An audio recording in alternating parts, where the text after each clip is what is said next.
Alhamdulillah atau udah lama dengan antrian. Waduh harus sakit.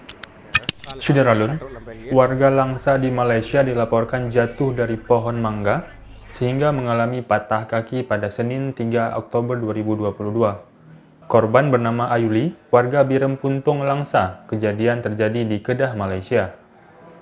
Menurut laporan Syederalun Bukhari Ibrahim, yakni Ketua Sosialisasi Ummah Ban Sigom Aceh atau SUBA, Ayuli telah dipulangkan ke Aceh pada Sabtu 8 Oktober 2022. Ayuli sehari-hari bekerja sebagai penjual bakso. Ketika hari libur, ia naik pohon mangga. Naas, ia terjatuh sehingga mengalami patah tulang kaki.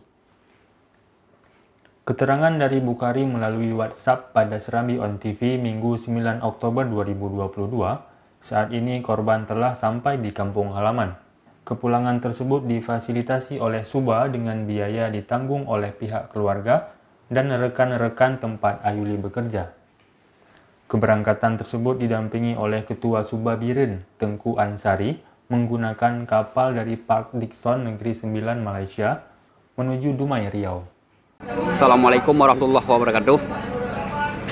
Alhamdulillah, saudara ketanyo yang dari Kedah yang rehut ada bakai orangnya kayak Dapuo melalui pelabuhan Podichen menuju Dumai. Jadi nak ke orangnya Ketua SUBA Biren yang mendampingi langsung dan akan terjun langsung ke lapangan. Orangnya kayaknya di pelabuhan dan ikut bersama urun sakit. Ya, nyo dong kuaman. Jadi orangnya drone nang kuaman wong urun sakit ya.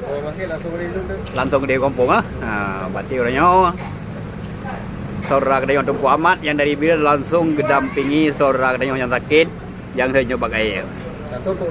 Langsung ke rumah. Jadi orangnya langsung didampingi nyo karena pelabuhan Podichen nyo beliau yang sakit.